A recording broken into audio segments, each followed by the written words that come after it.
The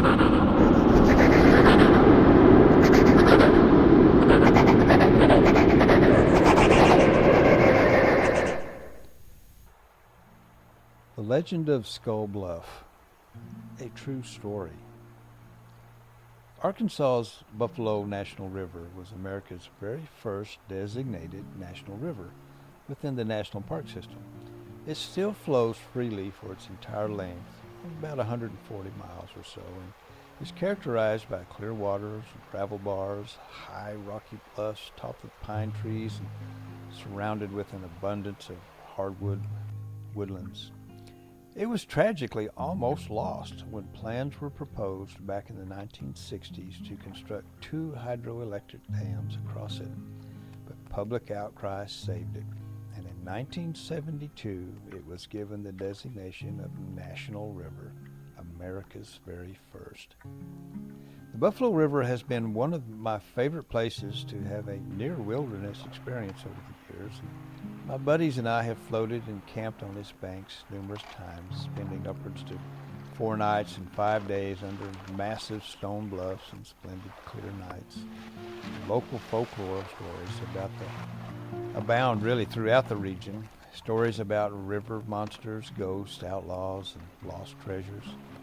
They are certainly a part of the historic appeal of the area, and there is one such story I have a personal connection to. It is a story based on the Legend of Skull Bluff and the events that transpired during a float trip in the spring of 2013.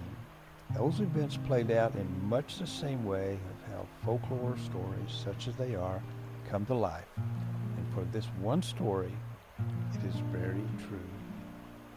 Skull Bluff is a rocky outcropping that looks very much like the top of a human skull that protrudes out of the water and rises a good 60 feet or so and blends with a long ridge that extends around a portion of a bend in the river. It is located just upriver from the Woolham area, about midway along the river's path. The legend has it, the spirit of the skull is very protective of its namesake and territory, and only allows travelers to pass through, but becomes angry when travelers stay too long, like camping near it or in front of the skull outcropping.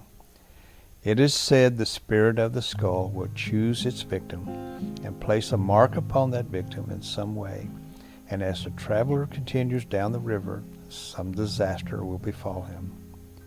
I never really thought much about it, and honestly never really knew much about the legend. And all I knew was the area in front of the Skull Bluff was a wonderful place to camp, and with a long, wide gravel bank and plenty of firewood and good fishing.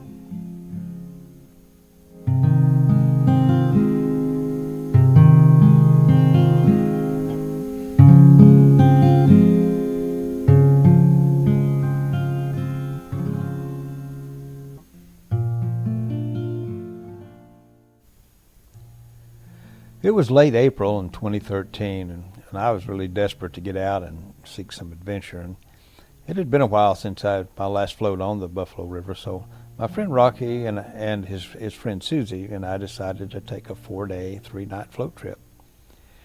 April was a little early in the season for us, but the forecast looked good, and all of us wanted to get out and enjoy another outing together.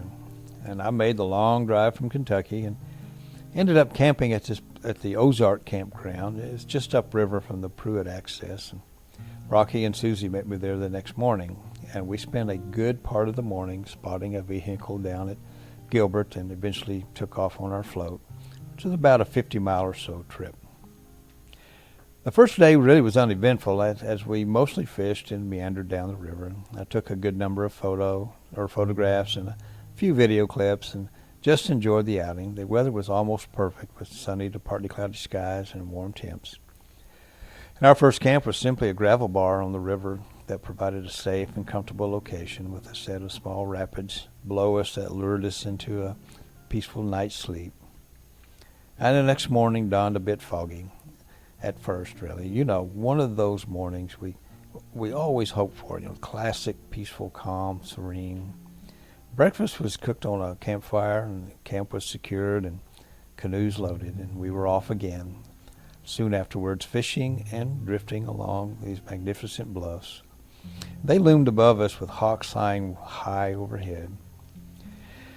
A stiff breeze would come up from time to time and hinder our progress, as it always seemed to blow in our faces, regardless of what direction we were traveling. But it offered no real issues, at least not at that time. And our destination for that day was the Skull Bluff area. And we timed our arrival so we would have ample time to set up camp, cook a meal, do some fishing, and simply enjoy the sights and sounds. And just upriver from Skull Bluff is a unique geological formation known as the Nars, or also known as the Narrows. It is a high, narrow ridge with where two separate river systems over the eons worked on either side of the ridge to form a high, thin wall of solid rock. At the base of the wall is a large blue hole where on a previous trip I had caught the largest smallmouth bass I have ever caught. Of course, we had to fish it, with some luck, I suppose. Downstream a little way is a place where you can get out and climb up to the top of that ridge and out onto the top of that wall. It's a bit precarious doing so, and I do not recommend doing it. But in seasons past, when we were younger, well, we made the challenging climb up there. At least we can say we did it. And as we passed the Nars and rounded the bend that fed into the Skull Bluff area, I had my first Skull Bluff warning encounter.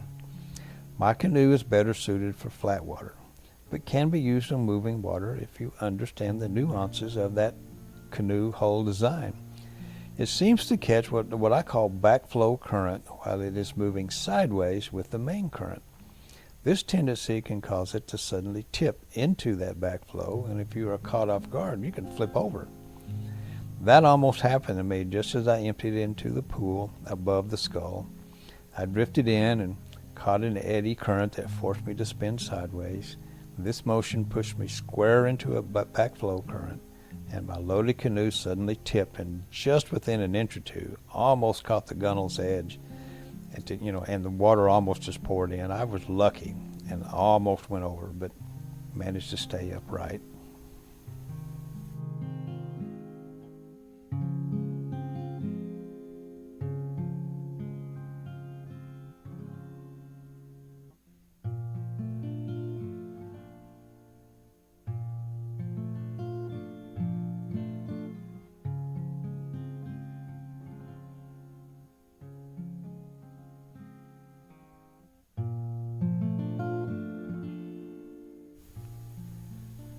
Well, we drifted on into that Skull Bluff area and spent some time exploring the cavities that make up the eye sockets of the skull. Pretty interesting formation, really. And eventually we pulled off and set up camp. The rest of the afternoon was uneventful, and I did some exploring and picture taking along with some fishing. As the evening progressed, the stiff breeze died down to just a comfortable light breeze, and we sat around the campfire enjoying the fresh air and starry skies.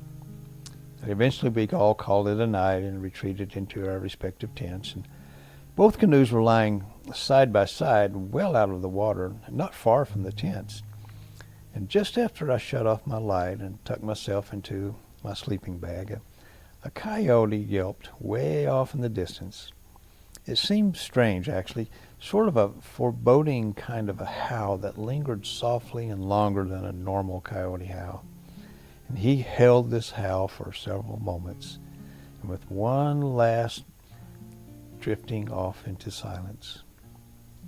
Within a few seconds after the howling ended, a sudden, almost violent gust of wind came out of nowhere, and in the night we heard crashing and rolling and thumping that startled all of us, and I climbed out of my tent, as did the others, to discover my canoe had been lifted by the wind and tossed and tumbled several yards across the gravel bar.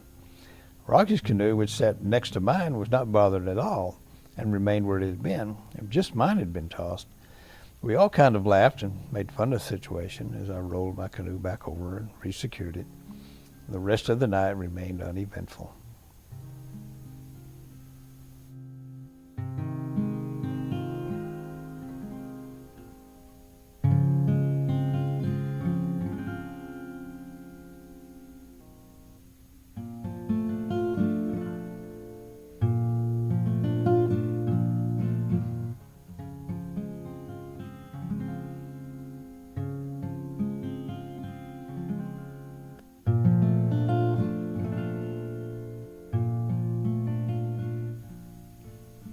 The next morning dawned bright and promising, and with anticipation we shoved off to continue our journey. And as the morning progressed, the stiff breeze became much stiffer, and it turned into an outright blow at times. Canoeing solo as I was, I fell behind Rocky and Susie as the wind really made it difficult to not only control the direction of the canoe, but make progress downriver even with a following current. A few miles on down the river, we came upon a wide set of heavy shoals that washed into a set of sweepers that were rowing along the far right bank. Rocky and Susie navigated the obstacle with no issues, and as I approached, I lined up my canoe and planned on, just as it swept down toward the sweepers, I would give a hard pull on the left to swing the bow around, to make a few hard strokes to power the canoe past the edge of the sweepers. Being at least a somewhat seasoned canoer, I had made this kind of maneuver numerous times over the years and felt confident in pulling it off. But just as I entered the faster flow of water, out of nowhere, a sudden gust of wind came off the ridge to my left, one so strong I literally could not get the bow of the canoe to turn, no matter how hard I applied paddle pressure to make it so. In seconds, I was swept into the sweepers, catching the brunt of their dangerous protrusions. And the port side of my canoe dipped, and the bow rode up on a low-hanging branch, before I knew it, over I went. The cool water took my breath away, but I really was more concerned about my camera gear. And even though it was placed into a box, that box apparently was not waterproof, and it took on a good amount of water, almost filling it, drenching all of the equipment. I drifted along, hanging onto the canoe, and grabbing gear and other things that had fallen out and tossing them back into the now waterlogged vessel. And Rocky and Susie saw my dilemma and stopped, pulling off to the side and running down the bank to help me out. Turned out I was fine, but my camera gear, well, it was ruined. The rest of the day was sort of a bummer, really. Oh, I still enjoyed being there, but the thought of my expensive camera gear being waterlogged placed somewhat of a damper on my day. We eventually made our last camp and weathered a sudden storm that blew in to top off our last day. The next morning, we made the short float into Gilbert and called the outing to an end. Later on, as I made the long drive home, I began to think about what had happened and how it tied into the Legend of Skull Bluff. The most revealing thing was that up until that time, I had never flipped that canoe, and how unusual it was to have that sudden gust of wind toss and roll my canoe across the gravel bar the night before as we camped within sight of Skull Bluff. And then the next day, to have that sudden gust of wind come out of nowhere to catch the bow of my canoe so violently at the worst possible moment, so I could not turn it away from those sweepers. Well, I had to wonder, was the Legend of Skull Bluff real? Well, as it turned out, my camera gear was insured, so I was able to replace it. With the memory of that adventure and the coincidence of the Skull Bluff legend with what happened to me, well, I'll not soon forget how it all played out. And someday I'm going to go back, I'll return, but probably will not camp at Skull Bluff.